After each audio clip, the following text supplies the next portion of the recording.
이 새벽을 주님과 2부 돌아왔습니다. 이 시간에는 프레이즈 교회의 계시록 강의 시간입니다. 오늘은 계시록 13장 말씀을 본문으로 두 짐승이란 제목의 하나님의 말씀 전해주시겠습니다. 많은 은혜 되시기 바랍니다. 하나님이 정하신 이 성경에 있는 구속사의 시간은요, 이스라엘을 중심으로 기록이 되어 있습니다. 그러니까 역사 속에 이스라엘이 빠져버리면 그러면 하나님의 구속사의 시간이, 물론 하나님이 계획하시면 흘러가지만 하나님의 시간표는 멈춰 있다, 이렇게 이해하시면 돼요. 마지막 종말의 시간표가. 그래서 한 거의 2000년이죠.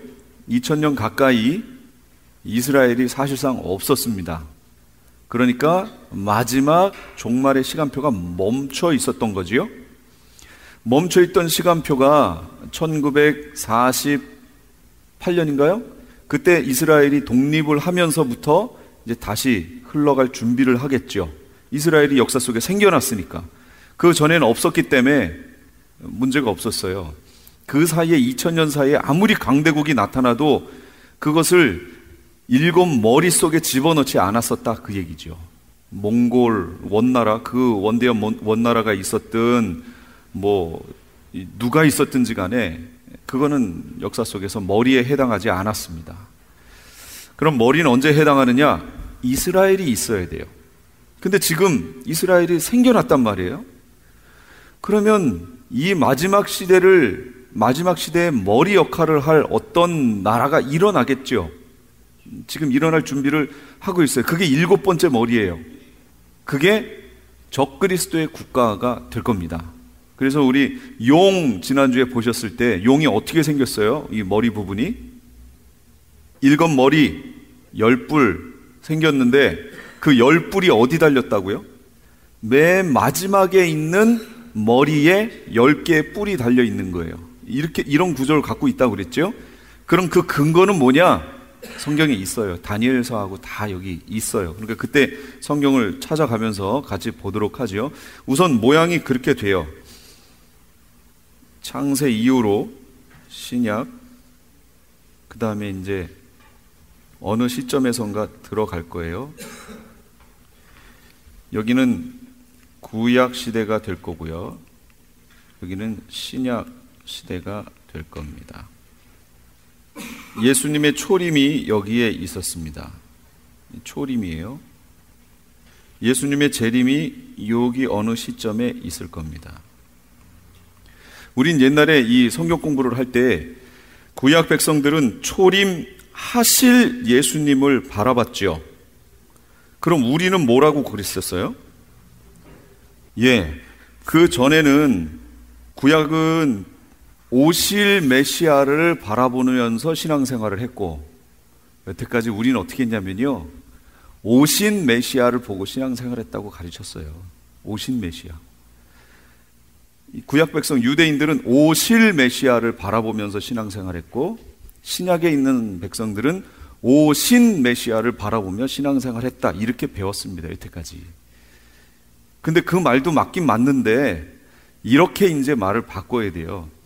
구약 유대인들은 오실 메시아를 바라보고 신앙생활했고, 지금 우리는 어떻게 신앙생활하는 거예요?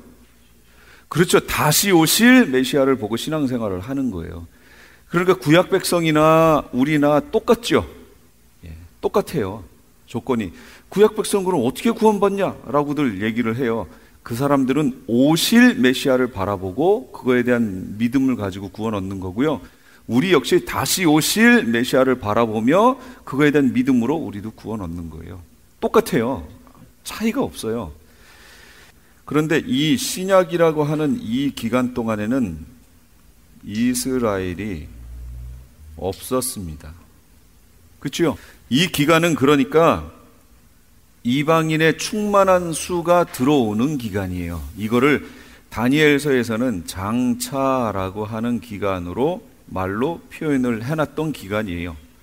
이걸 다니엘서에 있는 70일의 예언에서 우리가 봤잖아요. 69일회가 다 지났어요. 그리고 장차하고 이제 나중에 한 일회가 도래할 것이다 그랬고요. 지금 우리는 그 한 일회가 들어가기 직전 부분에 살고 있는 거고요. 그때까지 있어야 하는 일은 뭐냐면 이방인의 충만한 수가 들어와야 돼요. 들어오면 그럼 이제 한 이레가 시작됩니다. 그리고 그 한 이레라고 하는 그 기간에 이스라엘에게 이제 열려진 시간이지요. 구원의 시간이. 그래서 이스라엘이 문이 열리면서 구원 얻는 사람들의 수가 늘어납니다.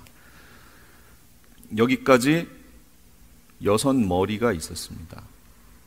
그 다음에 이 기간은 없죠. 이스라엘이 없으니까 여기는 머리로 인정할 게 없어요. 그런데 여기에서 이제 머리가 등장합니다. 7머리, 7번째 머리죠. 7번째 머리가 여기에 칠령환란 기간에 등장합니다. 7머리 10뿔 할 때 그 7머리 7번째 머리에 달려있는 10개의 뿔이 달려있는 이 국가가 이 칠령환란 기간에 이제 생겨나는 거예요. 요게. 자, 7개의 머리, 그 마지막에 10개의 뿔, 요렇게 달린 거예요, 지금 모양이. 그런데 이 6개는 1부터 6개까지는 요 앞에 여기에 있었어요. 이미 다 나온 거예요. 제가 지난주에 그 나라들 말씀드렸죠. 애굽, 아수르, 바벨론, 메데파사, 헬라, 로마, 그렇게 말씀을 드렸잖아요. 그리고 마지막 7번째 있는 요 나라가 이제 요 7번째 머리가 되는 겁니다. 요게. 예, 몸은 하나예요. 몸은 하나예요. 그러니까 몸뚱아리는 하나인데 겉으로 나타났을 때는 다른 머리로 보이는 거예요. 그러니까 그 예를 들면 그 헬라가 지배하고 있었어요. 헬라가 그 이스라엘까지 점령해서 거기를 지배하고 있던 나라예요. 근데 그 다음 시대에는 로마가 거기를 지배를 해버립니다. 그러니까 다른 나라 같아요. 그 왕조도 달라요. 그런데 그 몸통을 쭉 따라가 보니까 하나예요. 누구였어요? 용이지 누구예요? 용. 용한테 달려있는 거 아니에요 지금. 용이에요 용. 그러니까 사람들은 헬라를 지배했던 그 배후 세력, 영적인 배후 세력, 로마를 지배했던 배후 세력 다른 거라고 생각하지만 그 몸통을 따라가면 어디예요? 하나예요. 하나. 용이 지배했다 그 얘기예요. 그래서 이 세상은 용이 지배했던 시대가 쭉 흘러왔던 거예요. 여태까지 흘러왔어요. 마지막 시대도 이런 시대가 될 것이다 그런 얘기예요. 이렇게 되는데 이 7번째 머리는 제가 그 나팔 불 때 얘기 다 했죠. 나팔 불 때 하나님이 3분의 1을 다 치는 바람에 다 이게 무너져 버렸잖아요. 그래서 어쩔 수 없이 용이 땅으로 이 미갈과의 전쟁에서 패하고 땅으로 떨어진 다음에 뭘 열어요? 무적행을 열어서 무적행에서 짐승이 나오지요. 근데 이 짐승이 또 이렇게 생겼네요. 짐승이 이거랑 비슷하게 생겼다라는 얘기는 무슨 얘기냐면 용이 자기의 모든 권한을 짐승에게 그대로 주었다 그 얘기입니다. 그래서 닮은 거예요. 그러나 이 왕관이 용은 각 머리에 달렸기 때문에 각 시대를 지배한 거지만 짐승에게는 이 왕관, 디아데마타라는 왕관이 어디에 달려있다고 그랬어요? 마지막 7번째 머리에 있는 뿔에 달렸어요. 뿔에. 이렇게 달렸어요. 아까는 머리에 달렸었잖아요. 머리에. 이렇게 쓰고 있었는데 이제는 그게 아니고 이건 용이었고 지금 있는 이 나온 짐승은 10개 뿔이 달렸는데 그 각 뿔에 왕관이 달려있다 그 얘기예요. 모양이. 이제 차이를 이해하시겠어요? 예, 이렇게 달려있어요. 그러니까 용과 짐승이 같아요? 달라요? 다르죠. 당연히 다르죠. 자, 이렇게 돼 있어요. 그러나 이렇게만 돼 있으면 쉽겠죠. 쉬운데 이 짐승에 대해서는 다니엘서도 갔다가 계시록 17장도 갔다가 이렇게 한번 봐야 돼요. 왜 봐야 되냐면 나중에 이 짐승이 이렇게 일어날 거거든요. 그렇기 때문에 이걸 잘 관찰해 봐야 돼요. 그래서 제가 설명을 여기 오늘 제가 본문에 써 있는 26페이지에 있는 영계의 구조를 해야 되느냐 요거를 해야 되느냐 이렇게 망설이다가 영계의 구조는 가을 학기에 해야 되겠구나 이런 생각이 들고요. 이거는 영계를 보면서 구조가 이렇게 됐구나. 그래서 우리가 기도할 때 이렇게 대적을 해야 되는구나 하는 더 깊은 차원으로 들어가게 돼요. 그래서 요거는 일단 제껴놓고요. 계시록에 나와 있는 대로 이게 어떻게 열 뿔이 진행이 되는지 이에 대한 얘기를 하는 것이 더 먼저겠구나 하는 생각을 했습니다. 그래서 그걸 먼저 할게요. 오늘 거기에는 안 나와 있어요. 안타깝게도. 그렇지만 쭉 따라가시면 이해가 쉬우실 거예요. 첫째, 바다에서 올라온 짐승이라고 했는데 그 바다가 뭐라고 그랬죠? 예, 무저갱이라고 얘기했습니다. 그 무저갱이란 얘기는 제 얘기가 아니라 17장 8절에 보시면 네가 본 짐승은 전에 있었다가 지금은 없으나 장차 무저갱으로부터 올라와 멸망으로 들어갈 자니 땅에 사는 자들로서 창세 이후로 쭉 이렇게 나오죠. 그러니까 무저갱에서 올라왔다 그 얘기예요. 그러니까 바다 짐승은 무저갱에서 올라왔다 그 얘기예요. 바다가 무저갱을 의미한다 이렇게 알 수 있겠지요. 자, 무저갱에서 올라왔어요. 그래서 바다 짐승, 무저갱에서 올라온 짐승. 무저갱은 뭐였죠? 더러운 영들, 타락한 영들이 갇히는 장소였단 말이에요. 거긴 사람의 영이 들어가는 장소가 아닙니다. 타락한 천사들이 들어가는 장소예요. 유다서에 보면 그 말씀이 나와 있어요. 유다서 한 장밖에 안 되기 때문에 쭉 보시면 금방 나옵니다. 유다서에 타락한 자기 처소를 벗어난 천사들을 가둔 거기가 바로 무저갱입니다.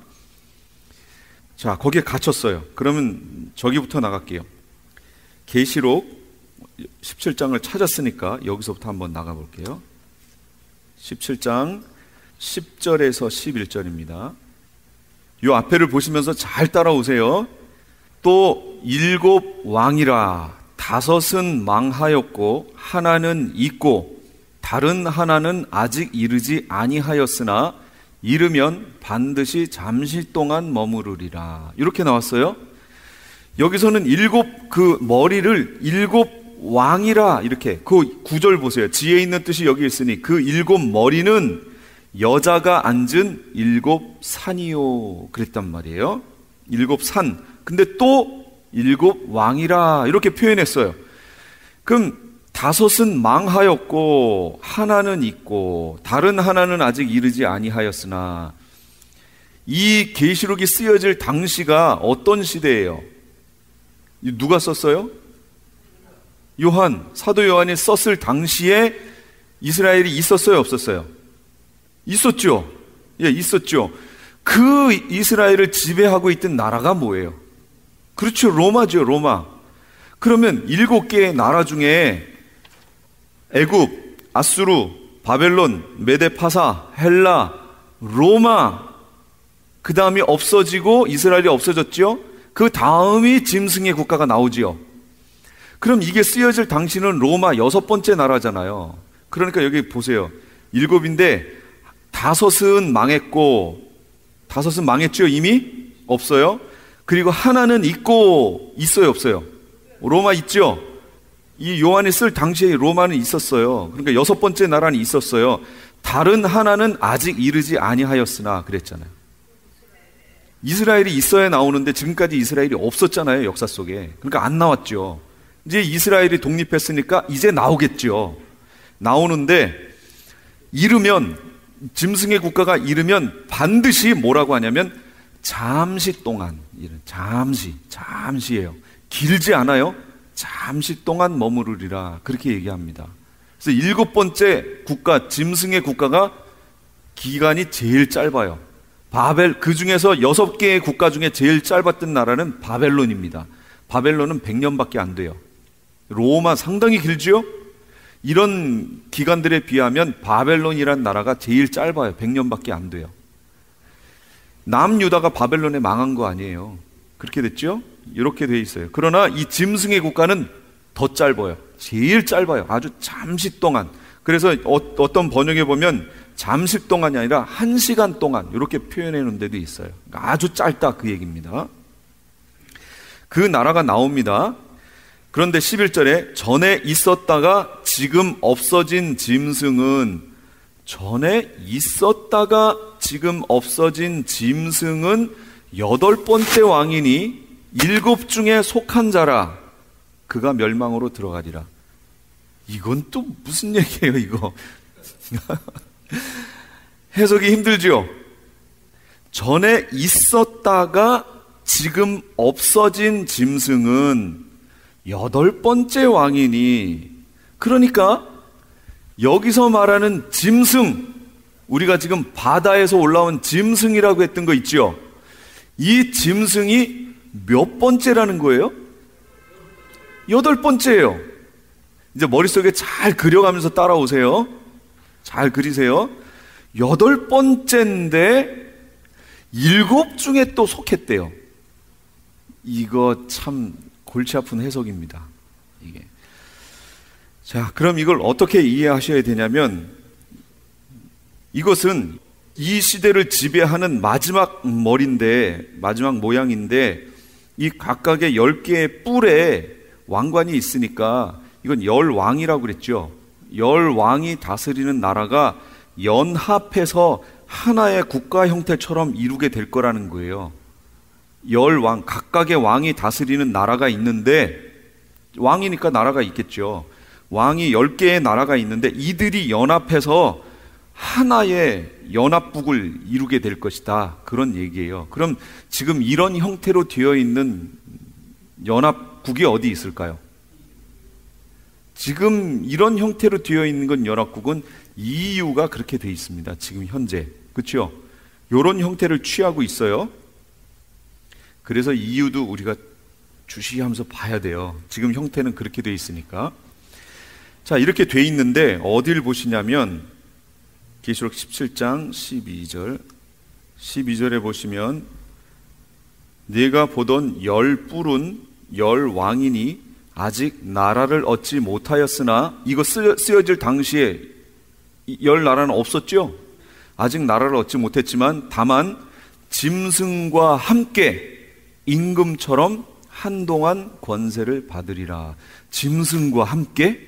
그 얘기는 뭐예요? 지금 10개가 있었는데 짐승이라고 하는 것이 하나가 또 있어요. 이 짐승과 함께 이 10개가 어떤 나라를 또 이룰 것이다, 이렇게 나와요. 그러면 짐승, 이게 짐승 국가 아닌가? 봤는데 짐승은 또 따로 있어요, 지금. 근데 이제 잘 보세요. 예, 짐승이에요. 근데 이제 이거는, 이게 이제 모양이 짐승 거죠, 이 몸이. 예, 이게 짐승 거예요. 잘 그렸죠? 예, 이게 짐승 거예요. 짐승은 짐승인데, 왕권을 가지고 이제 나온다, 그 얘기예요. 짐승이 또 여기에. 근데 보세요. 다니엘서로 이제 넘어갈게요.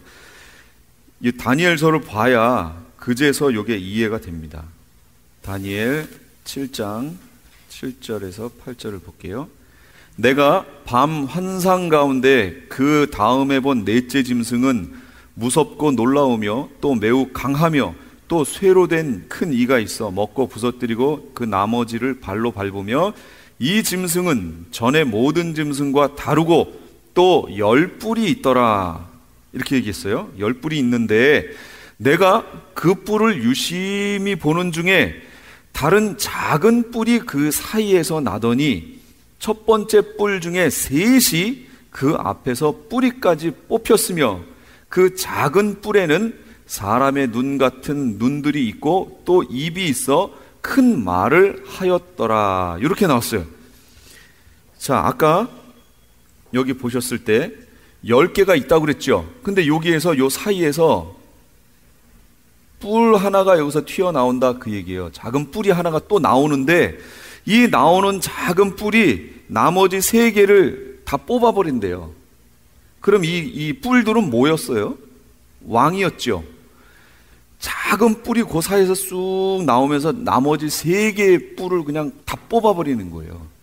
그러면 이건 무슨 얘기예요? 정치적으로 연합국이 있었는데, 짐승, 이게 적그리스도예요. 적그리스도가 이렇게 정권을 잡으면서 등장하면서 나머지 3개를 쳐버린다, 그 얘기예요. 치고 그 나라 3개의 나라를 쳐버리고 거기에서 왕으로 탁 나온다, 그 얘기입니다. 정권을 잡고 나온다, 그 얘기예요. 모양이 이해되세요? 그래서 마지막에 어떻게 되냐면 8개가 되는 거죠. 이게 3개 치고 나왔으니까 8개가 됐죠. 그런데 실상 이 국가는 어디에 속한 거예요? 이거 여기 있는 거잖아요. 7번째 나라잖아요. 7번째 머리잖아요. 이거는 7번째 머리 안에서 그 일이 벌어진 거잖아요. 그러니까 8번째 왕이지만 실상 이 머리는 뭐예요? 7번째예요. 7번째. 이해가 되세요, 이게? 우리는 여기까지만 앞에서 봤죠, 13장에서.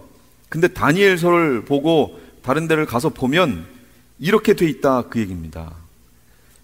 짐승이 하나, 이 뿔이 하나 이렇게 그 사이에서 나오면서 나머지 3개를 치고 정권을 잡고 나오는 거예요. 그럼 아마도 이렇게 예상해 볼 수 있겠죠. 그 3개의 뿔이, 3개의 나라가 연합국이니까 무슨 나라들이 이 적그리스도가 그 연합국의 수장으로 나오는 것을 반대했겠죠. 반대하니까 이 수장으로 나오려고 했던 이 적그리스도가 이 3개의 나라를 쳐버리는 거예요. 쳐버리고 그거를 항복시켜버리고 그 다음에 권력을 잡고 등장하는 거죠. 제가 이걸 설명드리는 이유가 있습니다. 이게 지금 이 세계 속에서 이루어질 거예요, 지금. 이제 머지않아 이루어질 일이에요. 그러니까 이걸 주시하고 봐야 된다는 거죠. 우리가 적그리스도는 어떻게 등장하느냐 했을 때 이렇게 하고 등장할 거예요. 그러니까 주변에 있는 다른 나라 3왕을 굴복시키고 거기에서 쑥 나올 거기 때문에 역사 속에서 그렇게 등장하는 사람이 누군가를 연합국은 어느 곳인가 라는 것을 주시해서 봐야 되고, 현재까지는 EU지요. 그 속에서 연합국이 형성이 됐는데 종합적인 대통령이 나오겠죠. EU의 대통령이. 그런데 이 대통령이 나오려고 할 때 반대하는 파들이 있고, 근데 이것을 강제적으로 제압을 하고 그들을 물리쳐버리고 누군가가 쑥 나오는 존재가 있을 것이다, 그 얘기입니다. 그러니까 그 사람을 주의해서 보라는 그런 얘기가 되는 거예요. 그래서 다니엘 7장 20절을 또 보여드릴게요. 또 그것의 머리에는 10뿔이 있고 그 외에 또 다른 뿔이 나오매, 요 또 다른 뿔이 누구예요? 요게 적그리스도예요. 요게 또 다른 뿔이 나오매 3뿔이 그 앞에서 빠졌으며, 이 또 다른 뿔이 나오면서 3뿔을 뽑아버렸잖아요. 그 뿔에는 눈도 있고 큰 말을 하는 입도 있고 그 모양이 그의 동류보다 커 보이더라. 내가 본즉 이 뿔이 성도들과 더불어 싸워 그들에게 이겼더니. 성도들하고 싸워서 이겨버렸대요. 이 전까지는 성도들이 이긴다고 그랬죠. 계시록에도 계속 보면 성도들이 계속 이긴다고 표현이 나왔는데, 오늘 13장 계시록 13장에도 보면 성도들을 이길 권세를 받는다고 그랬죠. 예, 여기도 다니엘서에도 똑같이 나와요. 성도들을 이겨버린대요. 이긴다라고 나옵니다. 그러다가 22절에 옛적부터 항상 계시니가 지극히 높으신 이의 성도들을 위하여 원한을 풀어주셨고 때가 이름에 성도들이 나라를 얻었더라. 이 나라 무슨 나라예요? 요게 메시아 왕국. 이 당시로 말하면 메시아 왕국. 지금 우리가 보는 계시록을 보면 천년왕국이 되는 거예요. 그러니까 천년왕국이 이루어지기 직전에 나타날 일이라는 걸 알 수 있죠. 지금 계시록하고 똑같이 가잖아요, 지금. 다니엘서도 보세요. 똑같아요, 계시록하고. 예, 마지막 시대를 신약의 계시록의 역할을 하는 게 구약의 다니엘서예요. 그러니까 다니엘서를 쭉 보세요. 그럼 똑같이 이렇게 흘러갑니다. 그래서 24절에 더 자세히 설명하고 있어요. 24절. 그 10뿔은 그 나라에서 일어날 10왕이요 그 후에 또 하나가 일어나리니 그는 먼저 있던 자들과 다르고 또 새 왕을 복종시킬 것이며. 이게 적그리스도가 등장하는 모습이에요. 그리고 그 밑에 또 나오죠. 그가 장차 지극히 높으신 이를 말로 대적하며 또 지극히 높으신 이의 성도를 괴롭게 할 것이며 그가 또 때와 법을 고치고자 할 것이며 성도들은 그의 손에 붙임바되어 한 때와 두 때와 반 때를 지내리라. 후 3년 반 얘기잖아요. 지금 정확히 맞죠? 똑같이 가잖아요, 흐름이. 그러나 심판이 시작되면 그는 권세를 빼앗기고, 맞죠? 빼앗겨야죠. 그리고 완전히 멸망하죠. 이 짐승은 예수님이 오시면 그냥 상체로 해갖고 불못에 그냥 들어가 버려요. 불못 들어가는 1순위예요. 다른 것들은 다 죽어서 들어가는데 이 두 짐승은요, 상체로 잡아서 그냥 주님이 집어넣어 버려요. 불못에. 얼마나 노하셨는지요. 그러나 그 심판이 되면 그는 권세를 빼앗기고 완전히 멸망할 것이요, 나라와 권세와 온 천하 나라들의 위세가 지극히 높으신 이의 거룩한 백성에게 붙임받으리니 그의 나라는 영원한 나라며 그의 모든 권세에 있는 자들이 다 그를 섬기며 복종하리라. 이 천년왕국 얘기하는 거예요. 메시아 왕국이 온다는 거지요. 이런 시대가 이제 올 겁니다. 그래서 다니엘 7장, 9장 이런 데를 쭉 보세요. 여기도 보세요. 7장 25절에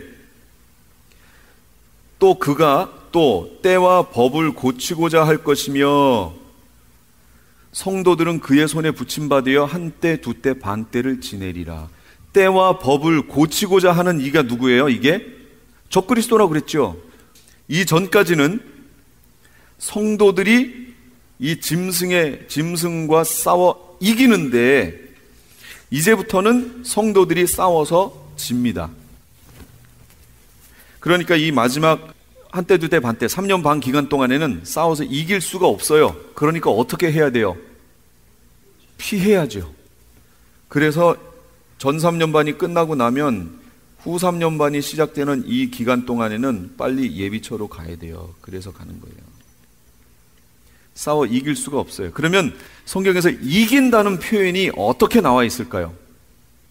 그 전에는 성도들이 싸워서 이긴다라고 표현해 놨어요. 이긴다. 그럼 이 이긴다는 것이 무력으로 성도들이 가서 싸워서 마귀 저기 세력과 싸워서 이긴다는 표현이었나요? 그런 표현이 아니에요. 그러니까 이긴다라는 얘기는 마귀는 우리를 넘어뜨리려고 하겠죠. 뭘 넘어뜨려요? 신앙을, 믿음을 포기하게 만들려고 하겠죠. 그러나 성도들이 이겨요. 그 이긴다는 표현은 뭐예요? 믿음을 포기하지 않는다 그 얘기예요. 목숨 죽일 수 있죠.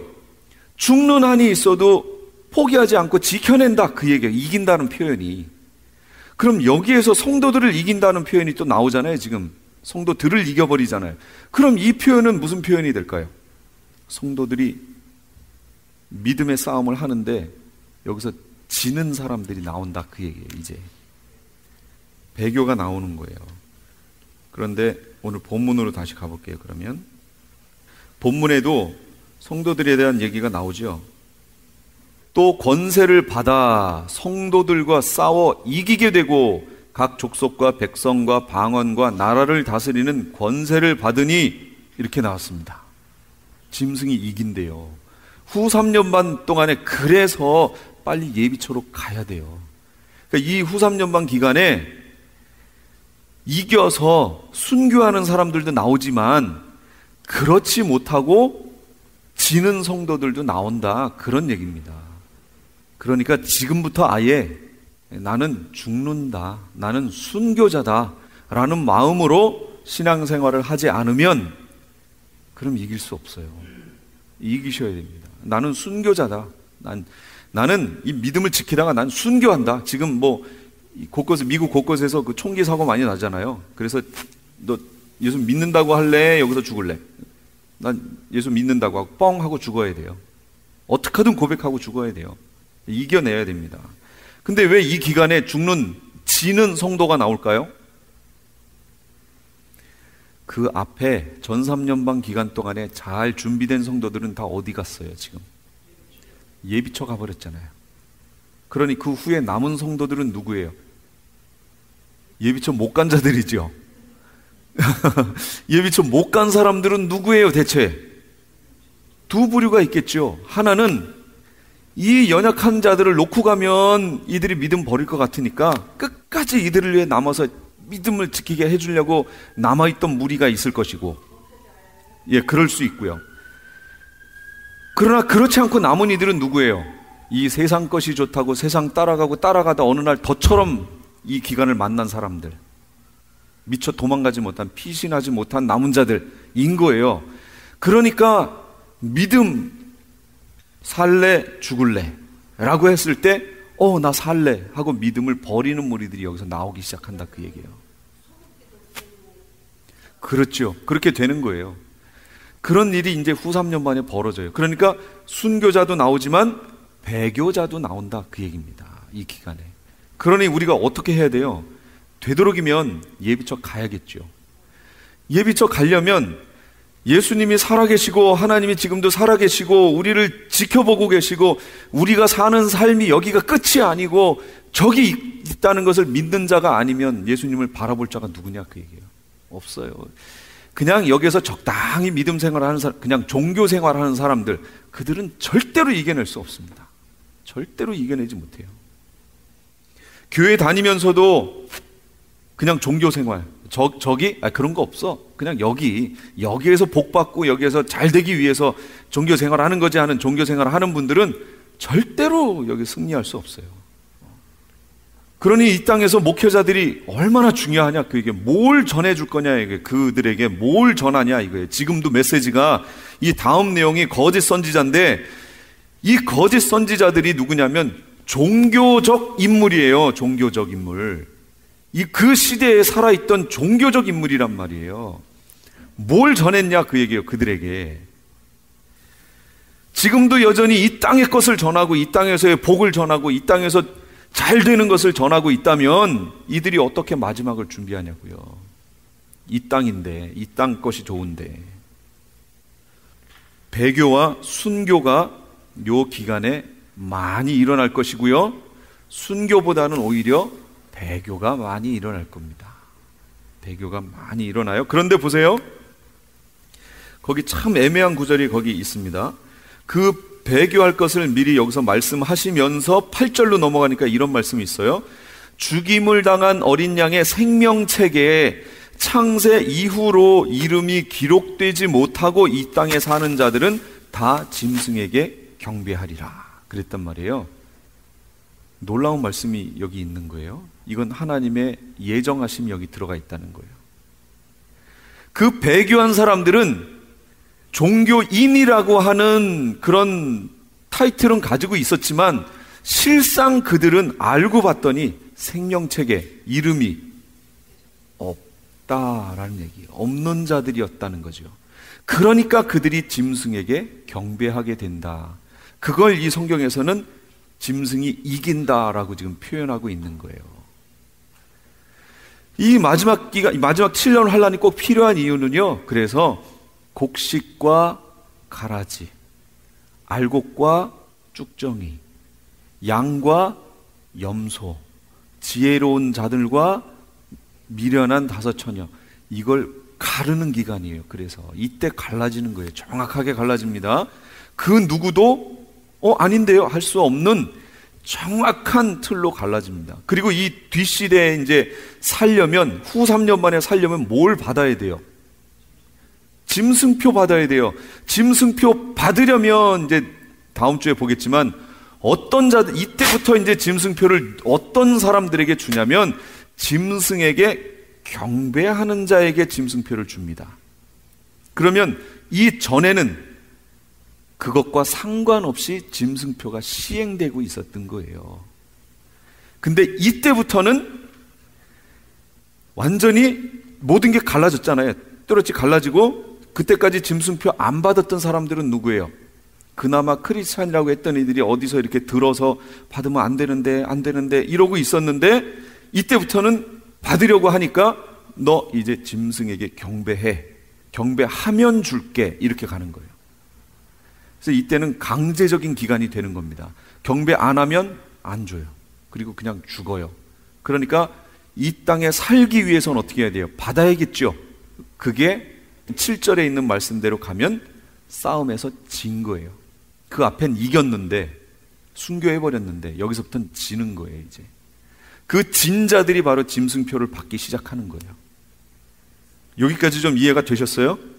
이제 흐름이 그렇습니다. 이게 이제 짐승에 대하여라고 하는 그런 부분이었는데요. 그 뒷구절 하나만 더 보고 넘어갈게요. 10절 말씀이 있어요. 10절.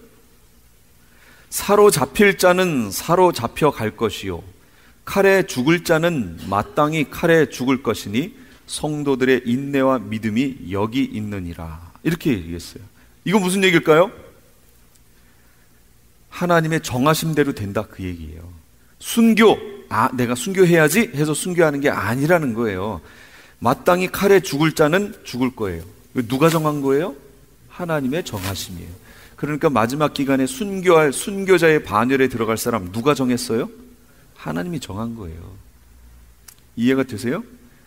사로잡혀 갈 자는 사로잡혀 가요. 하나님이 정하신 거예요. 그럼 이 기간에 사로잡혀 가든지 칼에 죽는 자들은 후 3년반 기간에 남아있는 자죠. 남은 백성 중이에요. 그렇지 않은 자들은, 깨어있는 자들은 이미 어디 갔어요? 예비초로 가버렸어요. 이렇게 돼 있어요, 흐름이. 자, 그 다음에 땅 짐승에 대해서 한번 볼게요. 그 다음 구절부터가 땅 짐승 얘기입니다. 이 땅 짐승은 11절에 내가 또 봄에 다른 짐승이 땅에서 올라오니 어린 양 같이 두 뿔이 있고 용처럼 말을 하더라. 어린 양이에요. 예수님도 무슨 양이에요? 어린 양. 근데 여기도 어린 양. 둘 다 어린 양이고 똑같이 두 뿔이 있었어요. 그런데 말이 달라요. 어린 양 대신 예수님은 하나님의 마음을 가지고 말하죠. 예수님이 하나님이시니까. 그런데 여기 있는 땅에서 올라온 짐승, 두 번째 땅에서 올라온 짐승은 뭐처럼 말해요? 용처럼 말해요. 용은 그럼 뭐 하는 자였어요? 거짓말장이었잖아요. 그러니까 이 땅 짐승이 이 땅의 것으로 거짓을 얘기해서 사람들의 마음을 다 미혹시켜 버릴 거예요. 그렇다면 이 땅에서 올라온 짐승은 무엇이냐? 이건 종교적 인물입니다. 바다에서 올라온 짐승은 그건 정치적 인물이에요. 빙의가 되는데 정치적 인물의 빙의가 되고요. 그 인물이 바로 적그리스도예요. 그런데 이 땅에서 올라온 짐승은 종교적 인물에게 빙의가 돼서 그들을 통해서 일을 할 거예요. 그러니까 마지막 시대에 이때까지도 남아있는 종교적 인물들은 대체 누구예요? 그들은 전혀 아니라는 거잖아요. 지금 이 계시록대로 안 하는 사람들을 말하는 거 아니에요. 그러니까 이때까지 교회가 이 땅에 남아있다면 그건 적그리스도의 교회인 거예요. 2번 땅 짐승은 27페이지에 있습니다. 땅 짐승은 거짓 선지자라고 부릅니다. 바다에서 올라온 짐승은 적그리스도라고 부르고요. 이제 빙의된 인물이. 그 다음에 땅에서 올라온 짐승은 거짓 선지자 이렇게 부릅니다. 하나님의 대변자는 참된 선지자라고 얘기할 수 있다면 이건 거짓 선지자라고 말할 수 있어요. 땅에서 올라왔으니까 당연히 어디 걸 말할까요? 그렇죠. 땅의 것을 말하겠죠. 땅에 있는 것. 요한일서 2장 16절 이는 세상에 있는 모든 것이 육신의 정욕, 안목의 정욕, 이생의 자랑이니 다 아버지께로부터 온 것이 아니요 세상으로부터 온 것이라. 세상으로부터. 땅 짐승은 자꾸 이 땅의 것을 가지고 유혹하고 마음을 채울 거예요.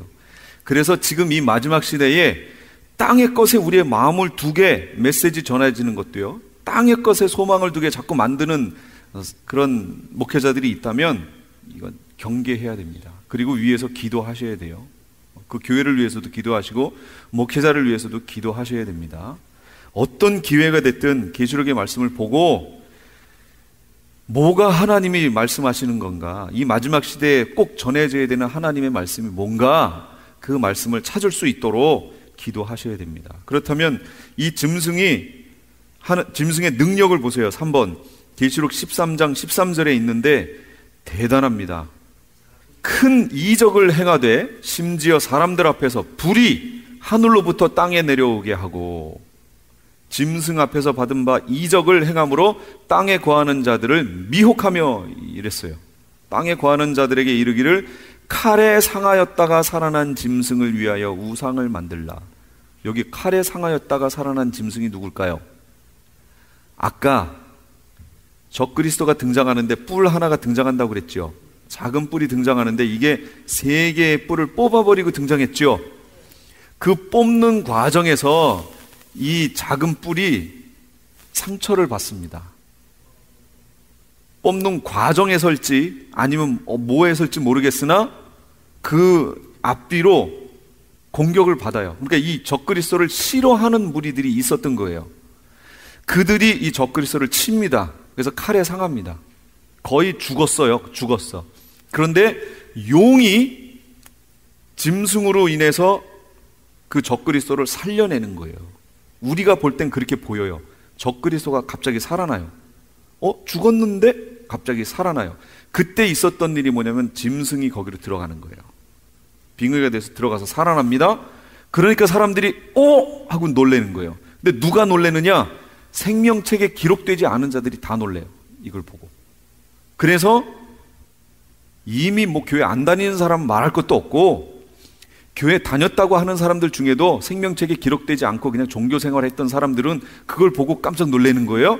그런데 여기 거짓 선지자가 나타나서 하늘에서 불이 밑으로 떨어지게 만들어요. 그럼 어떻게 될까요? 미혹되겠죠. 그래서 성도들을 이기는 거예요. 넘어가 버리는 거예요. 누가 이 짐승과 같으냐? 그래가지고 이 짐승을 경배하는데 그 경배하는 내용이 용에게 경배하는 거예요. 결국은 이렇게 만들어놨어요.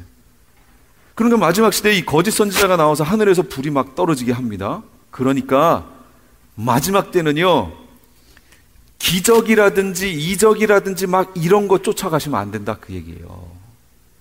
이거 정말 주의하셔야 돼요.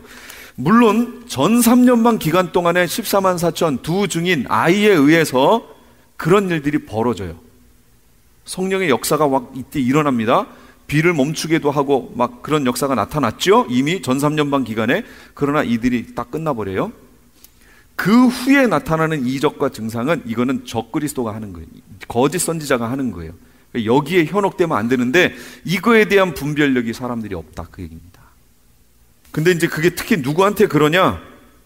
이제 뒤에 가서 한번 그걸 보여드리고요. 우선 4번부터 갈게요. 땅 짐승이 하는 일이 있어요. 12절부터 이제 쭉 나와 있는데 보세요. 12절. 같이 읽어볼까요? 시작. 그가 먼저 나온 짐승의 모든 권세를 그 앞에서 행하고 땅과 땅에 사는 자들을 처음 짐승에게 경배하게 하니 곧 죽게 되었던 상처가 나은 자니라. 무슨 일이에요 지금? 적그리스도의 통치를 돕는 거예요. 통치를 도와요? 이걸 다시 말하면 이 땅에서 벌어지는 일로 표현하면 이런 거예요. 종교 지도자가 정치 지도자와 야합을 해서 그를 돕는 형태예요. 모양이 보이세요, 이게? 우리는 지금 이렇게 얘기하지만 실상으로 이 땅에서 보여지는 형태는 적그리스도는 정치 지도자 중에 나온다고 그랬잖아요. 왕이니까. 그러나 거짓 선지자는 종교적 인물이지요. 종교적 인물이 정치적 인물을 돕는 형태로 나오는 거예요. 이렇게. 그를 경배하고 찬양하라, 이렇게 나옵니다. 그 다음에 적그리스도를 경배하게 해요. 땅의 것에 소망 두게 하는 거예요. 교회 메시지를 그래서 조심하셔야 돼요. 땅의 것에 초점이 이제부터 맞춰져 있다면 그건 깨어있는 종이 아닙니다. 14절. 짐승 앞에서 받은 바 이적을 행함으로 땅에 거하는 자들을 미혹하며 땅에 거하는 자들의 이르기를 칼에 상하였다가 살아난 짐승을 위하여 우상을 만들라 하더라. 그럼 이 적그리스도를 경배하게 하는데 무엇을 통해서 그 역할을 하게 하지요? 무엇으로 그거를 확 이뤄내냐면 14절에 이적을 행함으로 그 일들을 하는 거예요. 이적을 행함으로. 이적 행하니까 마음이 이 거짓 선지자가 오겠죠? 그러면 그 마음을 가져다가 적그리스도에게 경배하라고 얘기를 하는 거예요. 자기한테 마음이 오면 글로 가져가요. 이적을 통해서 미혹시키는 거예요, 지금. 그러면서 16절 18절에 보면 그가 모든 자고 작은 자나 큰 자나 부자나 가난한 자 자유자 종들에게 그 오른손이나 이마에 표를 받게 하고 이 일을 합니다. 이제 요 표는 다음 주에 할 거예요.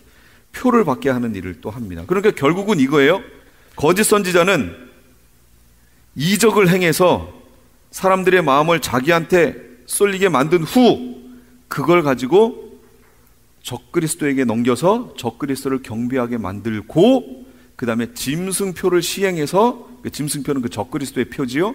그거 표를 시행해서 사람들을 경제적인 것으로 딱 묶어버린다, 그 얘기예요. 완전 짐승의 백성으로 만들어버리는 거예요. 누구도 반항하지 못하는 형태로 만들어버리는 그 일이 벌어질 거예요. 5번, 거짓 선지자의 이적 행함의 목적. 그럼 왜 이렇게 이적 행하는 것을 하나님이 그냥 허용해 두셨느냐라는 겁니다. 그건 마태복음 24장 4절입니다. 예수께서 대답하여 이르시되 너희가 사람의 미혹을 받지 않도록 주의하라. 사람의 미혹이에요. 미혹을 받는 거예요, 지금 이게. 그 다음 11절에 보시면 거짓 선지자가 많이 일어나 많은 사람을 미혹하게 하겠으며, 거짓 선지자들이 하는 일은 미혹입니다. 미혹. 24절에 거짓 그리스도들과 거짓 선지자들이 일어나 큰 표적과 기사를 보여 할 수만 있으면 택하신 자들도 미혹하리라, 이렇게 얘기했습니다. 그럼 미혹이 뭔가요? 미혹. 거기 써 있죠. 뭐라고 그랬어요? 그겁니다. 정신을 차리지 못하게 만드는 거예요. 정신을 차리면 어떻게 돼요? 뭐가 진리인지 알잖아요. 그러니까 뭐가 진리인지 모르게 다른 것에 마음을 쏠리게 만드는 거예요. 그게 뭐라고요? 그게 이적이에요. 이적. 예, 꼬시는 거예요. 그 이적을 통해서 이게 진짜네? 하고 사람들의 마음을 진리를 보지 못하고 이쪽을 보게끔 자꾸 일로 가져오는 거예요. 그럼 사람들은 글로 넘어가요. 마술이 진짜예요, 가짜예요? 가짜인데도 사람들 글로 넘어가잖아요. 와, 이거 어떻게 했을까? 막 이러고 넘어가잖아요. 근데 이때는 그게 아니라니까요. 보는 앞에서 불을 밑으로 확 내리면 불이 그냥 쫙 내려오기도 하고요. 실제 보는 앞에서 벌어져요. 그걸 보고 거기 안 넘어갈 사람들이 어디 있어요? 근데 이 계시록의 말씀을 알고 그게 거짓이든, 그러니까 그 사건 자체가 가짜라는 것이 아니라 이게 거짓 선지자라는 것을 아는 크리스찬들은 그걸 구별하겠죠. 이 기간이 무슨 기간인 줄 아니까. 그러나 그걸 모르는, 아직까지도, 그때까지도 한 번도 계시록의 말씀을 듣지 않고 사는 사람들도 있겠죠. 그러면 거기에 넘어가는 거죠, 그냥. 예, 대단하게 그렇게 넘어가는 거죠. 그래서 데살로니가 후서 9장에 보시면 거기 그래서 이렇게 나옵니다.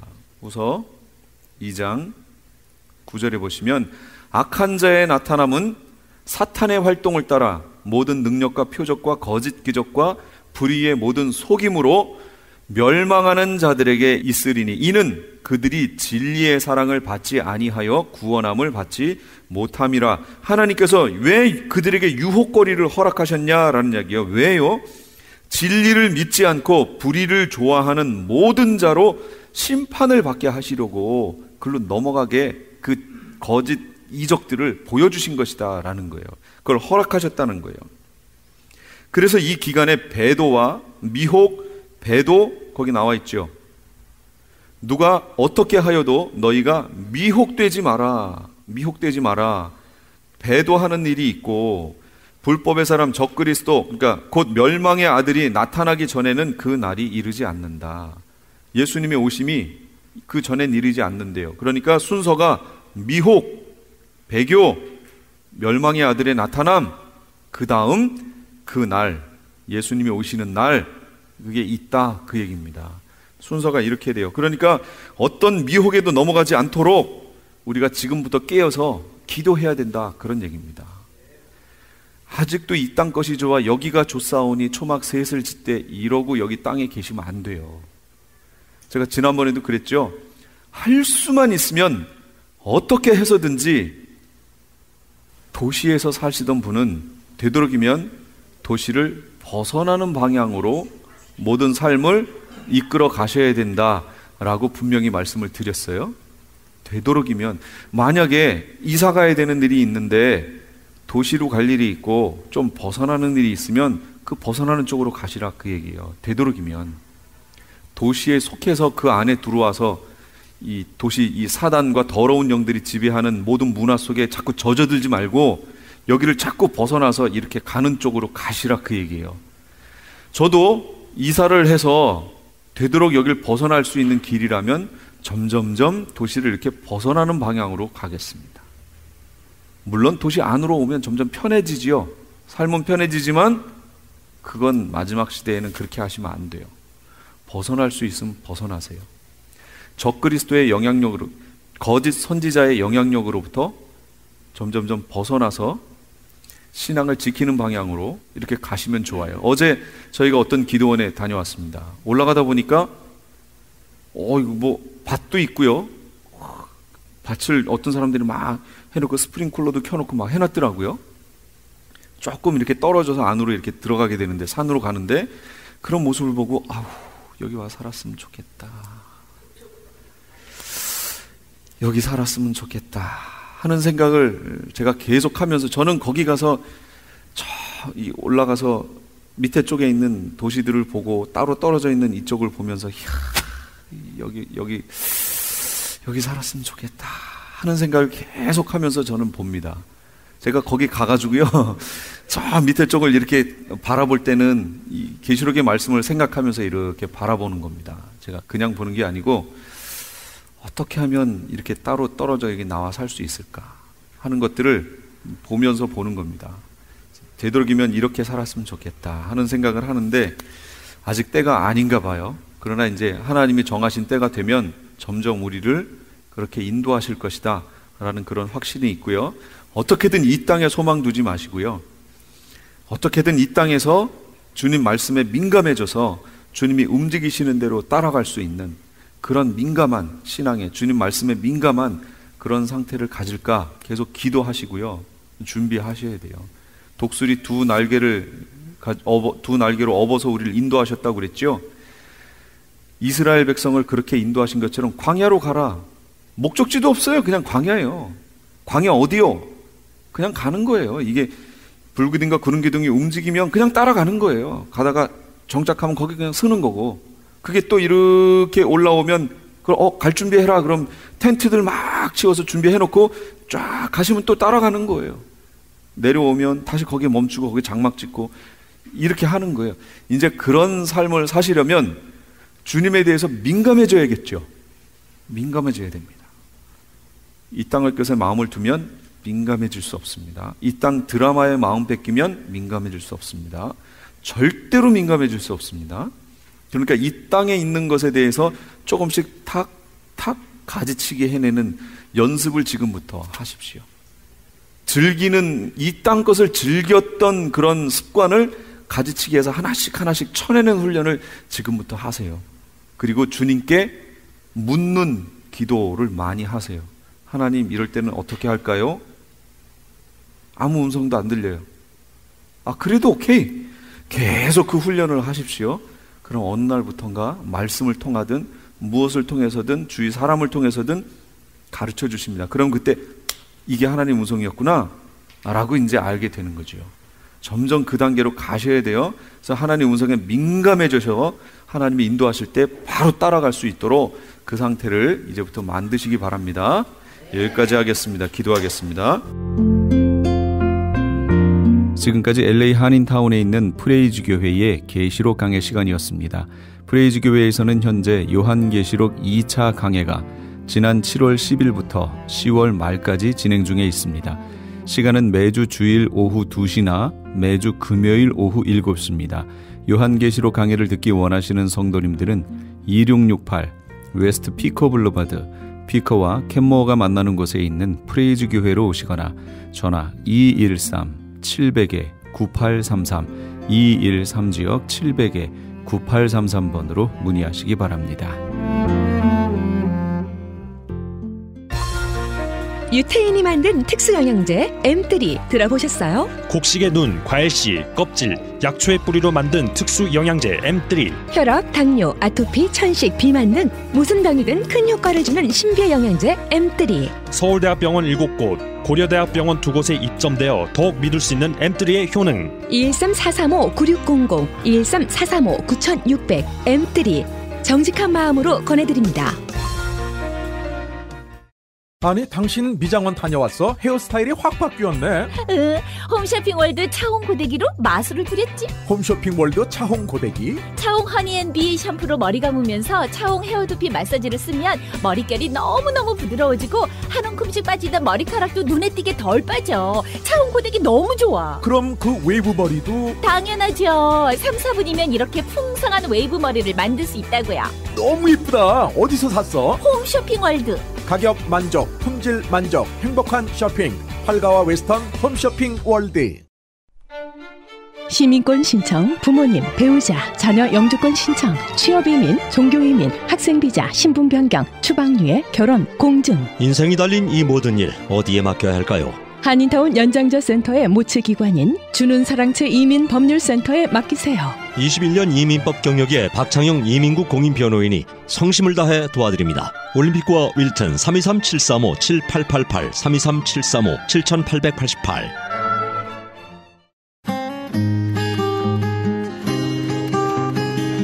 벽에 게시판.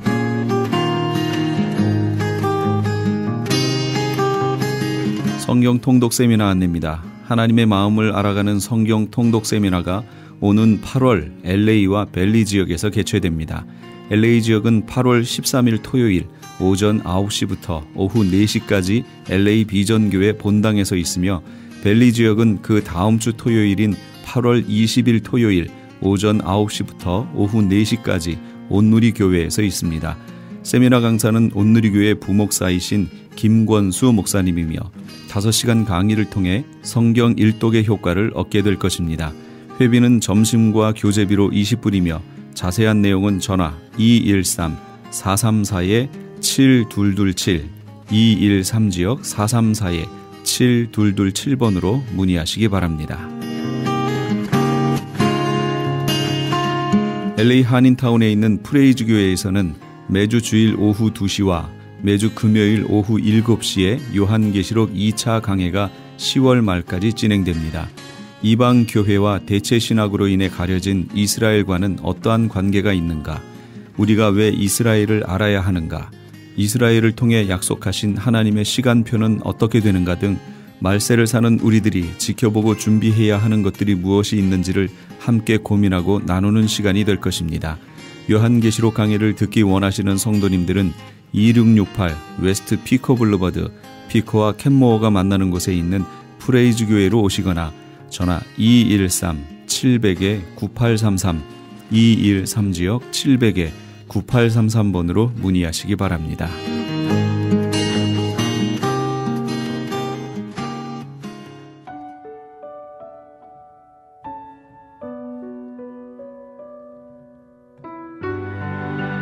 신실하게 진실하게 함께 하시면서 이 새벽을 주님과 2부 여기서 마칩니다. 잠시 15 후에 3부에서 돌아오겠습니다.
신실하게